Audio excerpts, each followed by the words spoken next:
Assalamualaikum warahmatullahi wabarakatuh. Kembali lagi di channel 86 Talk. Di sini pada kesempatan yang kali ini saya akan membahas tentang salah satu berita yang mungkin berita ini sudah lama tapi tidak banyak orang yang tahu terkait pinjaman yang sudah menunggak selama 90 hari. Dilansir dari CNBC Indonesia bahwa ketika kita gagal bayar dan menunggak selama 90 hari, itu artinya fintech atau jasa penyedia keuangan digital yang kita pinjam di sana itu sudah tidak boleh lagi melakukan penagihan pada nasabah. Nah, di sini diterangkan Otoritas Jasa Keuangan menyatakan penagihan yang dilakukan fintech lending maksimal 90 hari dan denda yang dikenakan maksimal 100% dari total pokok pinjaman. Hanya 100% ya teman-teman. Jadi tidak lebih dari 100%. Artinya jika kita meminjam 1 juta, ya totalnya itu denda tidak boleh lebih dari 1 juta. Itu untuk yang aturan legal. Kita lanjut lagi ya. Direktur Pengaturan Perizinan dan Pengawasan OJK Hendrikus Pasagi mengatakan penyelenggara peer-to-peer atau P2P lending hanya bisa menagih cicilan yang tertunggak maksimal 90 hari. Setelah pinjaman tersebut tidak bisa ditagih lagi atau hangus. Nah, hangus di sini bukan berarti kita sudah aman, tidak usah bayar juga. Nah, dari gagal bayar tersebut, kita itu memang sudah tidak ditagih secara di telepon atau dihubungi nomor darurat kita. Pada intinya ditekan kita untuk melakukan pembayaran seperti pada saat awal-awal telat melakukan pembayaran. Nah, tapi di sini dijelaskan bahwa ada konsekuensi yang harus diterima oleh si nasabah tersebut jika nasabah tersebut tidak mampu membayar selama kurun waktu 90 hari. Konsekuensinya adalah peminjam akan dimasukkan ke daftar peminjam yang tidak bayar pinjaman. Mereka tidak akan dapat pinjaman dari P2P lending dan perbankan lagi. Jelas Hendrikus Pasagi di Hotel Grand Hyatt Jakarta.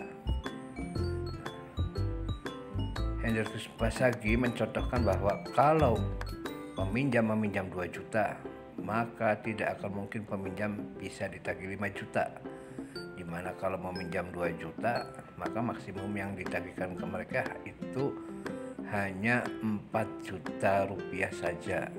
Artinya 100% dari jumlah uang yang si nasabah itu pinjam. Nah, pada hari ke-90, ketika peminjam masih belum bisa membayar, maka dia tidak boleh lagi ditagih. Jadi kalau ada istilah saya minjem banyak karena gali lubang tutup lubang, ini nggak valid argumennya. Karena di hari ke-91 orang ini tidak boleh ditagih. Selain itu, ia menekankan bahwa fintech P2P lending adalah kesepakatan antara pihak di mana ini dilindungi oleh Undang-Undang Hukum Perdata, dan siapapun yang bersepakat akan menjadi undang-undang bagi pihak yang bersepakat dan tidak ada pihak yang bisa mengatur. Jadi seperti itu ya teman-teman ya. Ketika kita gagal bayar sudah telat sampai 3 bulan atau 90 hari, itu dari fintech itu, jika fintech itu mengikuti aturan yang dibuat oleh pemerintah kita, itu sudah tidak boleh lagi melakukan penagihan. Jadi mungkin teman-teman bisa menyimpan artikel ini, nanti linknya saya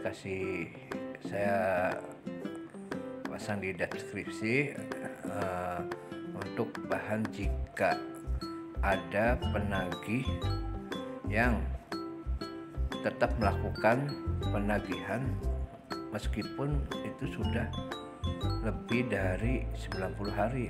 Nah, teman-teman bisa menerangkan bahwa aturan yang dibuat oleh pemerintah itu melalui lembaga P2P yang tadi sudah disebutkan di atas, itu tidak boleh melakukan lagi penagihan.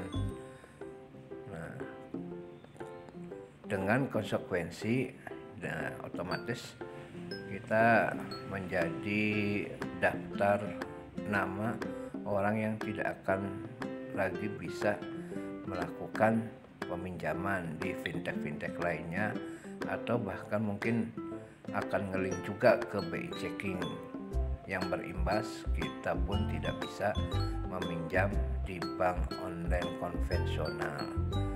Maksud saya di bank-bank konvensional yang offline. Nah, sekian untuk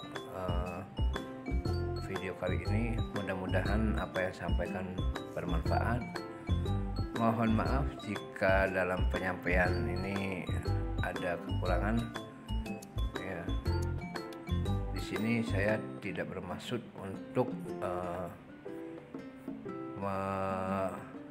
intimidasi atau melegalkan orang untuk tidak membayar.